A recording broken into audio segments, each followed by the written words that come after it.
पर प्रत्यंचा नहीं चढ़ा सकते, मनुष्य की कोई गति ही नहीं है, तो अब बचा कौन? बचे भगवान। तो भगवान न देवता है, न गंधर्व है, न यक्ष है, न किन्नर है, न मनुष्य है, अपितु वो सबके मूल परम पुरुष भगवान नारायण। यह सिद्ध होगा इस धनुष के भंग से। तो मानो इस धनुर्भंग लीला के माध्यम से महर्षि वाल्मीकि भगवान राम के परत्व का प्रतिपादन है। इसीलिए जनक जी के मुख से ये सारी बातें कहलवाई। जनक जी ने कहा इस धनुष पर प्रत्यंचा चढ़ाना किसी के बस की बात नहीं। जब इतना कह दिया तब विश्वामित्र जी ने कहा राम, वत्स राम धनु पश्य, बेटा राम उठो और इस धनुष को देखो, कोशिश करो प्रत्यंचा चढ़ाने की। गोस्वामी तुलसीदास जी ने इसका बड़ा सुंदर वर्णन किया कि पहले सब राजा आए और तमक तमक करके गए कि हम धनुष उठाएंगे, धनुष उठाएंगे, लेकिन तिल भर धनुष उठा नहीं सके और अंत में लज्जित होकर के आकर के सब अपनी अपनी जगह पर सिर झुका करके बैठ गए। जनक जी को बड़ा दुख हुआ। जनक जी ने भरी सभा में कहा अब आप लोग अपने अपने घर जाओ। तजहु आस निज निज गृह जाहू, लिखा न विधि वैदेही विवाह। मेरी बेटी का विवाह विधाता है। आप लोग अपने अपने घर जाओ। देख लिया मैंने, बड़े वीर बन रहे थे, मैंने जान लिया इस धरती पर अब कोई वीर नहीं। तजहु आस निज निज गृह जाहू,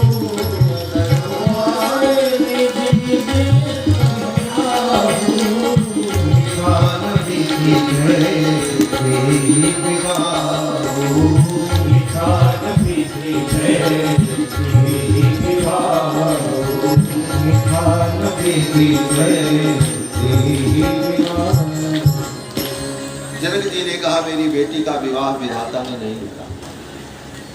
सही कहा जनक जी, सही कहा। क्यों सही कहा बोले, इसको दूसरे अर्थ में अनुभव करें। राम जी परम ब्रह्म परमात्मा, किशोरी जगत जननी जगदम्बा है, जानकी महालक्ष्मी। तो भगवान श्री नारायण और भगवती महालक्ष्मी के विवाह को लिखने की शक्ति विधाता में कहाँ हो सकती है? विधाता के जीवन का निर्धारण करने वाले ये महाविधाता हैं, इनके जीवन की लीला का विधान करने का अधिकार विधाता को कहाँ से हो सकता है? इसलिए जनक जी ने कहा लिखा न विधि वैदेही विवाह। विधाता ने मेरी वैदेही का विवाह नहीं लिखा। बोले विवाह उसका लिखा जाता है जिसका विवाह होता है। ये तो सदा सनातन दिव्य दंपति हैं, इनके विवाह को लिखने की कोई जरूरत भी नहीं, वो तो लीला है। ये तो सनातन दिव्य दंपति हैं। जनक जी ने कहा मैंने देख लिया, वीर विहीन मही मैं जानी, ये संपूर्ण धरती वीरों से हीन हो गई। अब इस धरती पर कोई वीर बचा नहीं, मैं जान लिया। इतना सुनते ही तो लक्ष्मण जी को क्रोध आया। लक्ष्मण जी उठ करके खड़े हो गए और कहा ये जनक ने ऐसे कहा कैसे? जिस सभा में रघुकुल मणि रघुनंदन विद्यमान हो, उस सभा में कोई कह दे कि ये पृथ्वी वीरों से खाली है। रघुवीर के रहते और कोई कह दे कि ये पृथ्वी वीरों से खाली। जय जय महावीर महाधीर धौरे विराजमान है और जनक जी कह रहे हैं ये पृथ्वी वीरों से खाली है। जनक जी ने जो कहा है ये अनुचित कहा। लक्ष्मण जी महाराज तो रोष में आ गए। लक्ष्मण जी ने कहा जनक की ये अनुचित वाणी में स्वीकार नहीं करते, और इन्होंने जो कहा ये पृथ्वी वीरों से खाली हो गई, ये पृथ्वी वीरों से खाली नहीं। ये धनुष क्या है? अगर गुरुदेव की आज्ञा हो, प्रभु की आज्ञा हो, तो इस धनुष को उठा करके कमल नाल के समान तोड़ करके रखें। धनुष की तो बात छोड़ दो, ये धनुष जिस धरती पर है और ये धरती जिस ब्रह्मांड में है, उस ब्रह्मांड को मैं कलश के समान उठा लूं, गेंद के समान, और लेकर के दौड़ता हुआ चला जाऊं। और इतना ही नहीं, उस पूरे ब्रह्मांड को ऐसे पकड़ करके दबा दूं तो इसके टुकड़े टुकड़े हो जाएं, जैसे घट फूट जाता है ऐसे ब्रह्मांड फूट जाए। शेष जी महाराज लक्ष्मण जी तो अपने रोष में आ गए। कहीं जनक जस अनुचित वाणी, कहीं जनक जस अनुचित वाणी, विद्यमान रघुकुल मणि जानी, विद्यमान रघुकुल मणि जानी। सुनहु भान कुल पंकज भानु,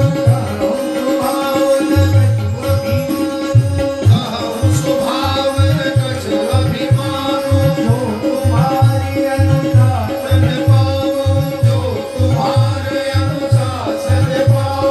कंदुक इव ब्रह्मांड उठाओ, कंदुक इव ब्रह्मांड उठाओ। हे गाते गणति बिटारो भोरी, गाते गणति बिटारो भोरी। कतहु में मूलक जिमि तोरी, कतहु में मूलक जिमि तोरी। भगत नाम महिमा भगवाना, भगत नाम महिमा भगवाना। ओ बापुनो विनाश पुराना, ओ बापुनो विनाश पुराना।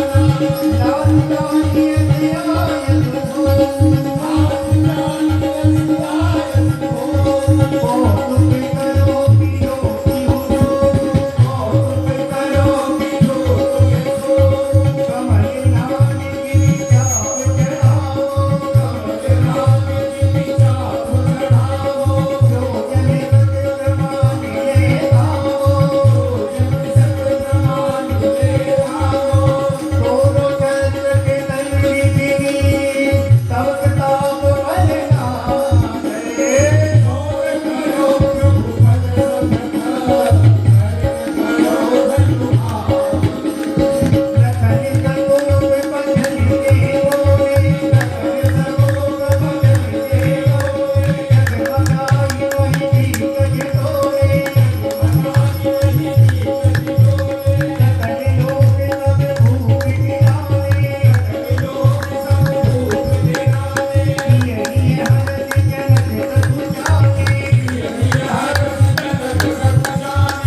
यही हरति जनक सब जाने, यही हरति जनक सब जाने। लखन सकोप वचन जब बोले, डगमगाने महि दिग्गज डोले। लक्ष्मण जी ने जब कोप में ये सब बातें कही तो धरती डोल गई।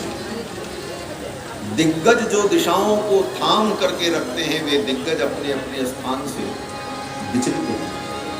डगमगाने महि दिग्गज डोले, शेष जी की वाणी का ये प्रयोग लक्ष्मण जी। क्यों बोले? लक्ष्मण जी ही तो पूरे ब्रह्मांड को धारण किए, जो अपने सिर पर सारे ब्रह्मांड को धारण किए हो, और वही क्रोध में आकर के ऐसे ऐसे करने लग जाए तो फिर तो पूरा ब्रह्मांड हिलना स्वाभाविक था। डगमगाने महि दिग्गज डोले। लक्ष्मण जी ने कहा कि प्रभु श्री राम के रहते जनक जी ने जो कहा है ये अनुचित, ये उचित नहीं, ये मेरे स्वामी के सम्मान के विपरीत है। फिर तो विश्वामित्र जी ने और राम जी ने लक्ष्मण को इशारा किया, लक्ष्मण जी बैठ। तब विश्वामित्र जी ने कहा, राम उठो और इस धनुष को देखो, इस धनुष पर प्रत्यंचा चढ़ाओ। एक संत ने कहा, किसी व्यक्ति ने कहा कि जब विश्वामित्र जी को पता था कि धनुष तो राम जी ही तोड़ेंगे, तो विश्वामित्र जी सबसे पहले राम जी को ही भेज देते, पहले राम तुम जाओ, और राम जी जाकर के धनुष तोड़ देते। राम जी जब धनुष तोड़ देते तो किसी दूसरे राजा को धनुष तोड़ने जाने का मौका भी न मिलता, उन राजाओं का अपमान भी न होता, जनक जी के मन में दुख भी न होता, और जनक जी को ये कहना न पड़ता कि ये पृथ्वी वीरों से खाली हो गई, ये जितना बवाल हुआ ये कोई बवाल न होता, ये विवाद हुआ। सबसे पहले विश्वामित्र जी राम जी को ही भेज देते, राम तुम ही जाओ, और कोई मना भी नहीं करता, क्योंकि ये बालक हैं, पहले इन्हीं को आजमा लेने दो, इन्हीं को जो आजमाइश कर लेने दो, सब राजा बैठे रहते, काम भी बन जाता, विरोध भी न होता। तो विश्वामित्र जी ने राम जी को पहले क्यों नहीं भेजा? तो गोस्वामी तुलसीदास जी कहते हैं, राम जी धनुष को तोड़ेंगे वो मुहूर्त अभी नहीं आया था। मुहूर्त आएगा तब टूटेगा धनुष। वो काल नहीं आया था, वो शुभ बेला नहीं आई थी। और दूसरी बात, अगर राम जी पहले ही जाकर के धनुष तोड़ देते तो राम जी की महिमा न प्रकट होती। क्यों? बोले सब राजा कहते हमको मौका ही नहीं मिला, नहीं तो हम भी तोड़ देते। जब इतना बड़ा बच्चा तोड़ सकता है तो हम क्यों नहीं तोड़ सकते? कोई मानने को तैयार न होता कि राम जी इतने बड़े वीर हैं, महापुरुष हैं। इसलिए विश्वामित्र जी ने कहा जब सब बड़े बड़े वीर हार जाएंगे तब राम जी अपना चमत्कार दिखाएंगे। इसलिए इनको अंत में मिला। नहीं तो यही होता, जंगल में मोर नाचा बोले किसने देखा? किसने नहीं देखा। राम जी के पराक्रम को कैसे दुनिया जानती? इसलिए विश्वामित्र जी ने कहा जो सब लोग अपनी जोर आजमाइश कर लें और किसी से धनुष नहीं टूटे तब राम जी जाए। और वो सुंदर मुहूर्त आ जाए, काल आ जाए। सुंदर मुहूर्त आ गया महाराज। विश्वामित्र समय शुभ जानी, विश्वामित्र समय शुभ जानी, बोले अति कले हमें मानी, बोले अति कले हमें मानी, उठो राम जब बचा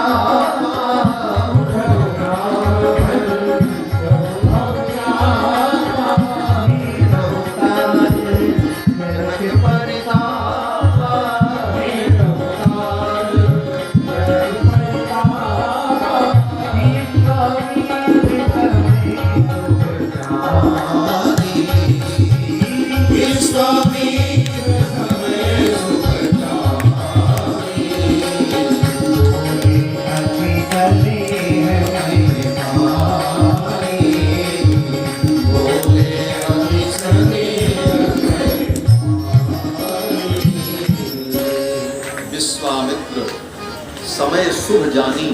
विश्वामित्र जी जान गए कि वो शुभ घड़ी आ गई। विश्वामित्र समय शुभ जानी। और अत्यंत प्रेम में स्नेहमय वाणी में विश्वामित्र जी ने कहा राम उठो राम भंजो भव छाओ, इस धनुष को तोड़ो। क्यों? सीता जी प्राप्त होंगी इसलिए? विश्वामित्र जी कहते नहीं, सीता को प्राप्त ही होंगी, लेकिन इसलिए धनुष तोड़ो राम कि जनक के हृदय का ताप दूर, मेटो जनक हृदय परिताप। जनक के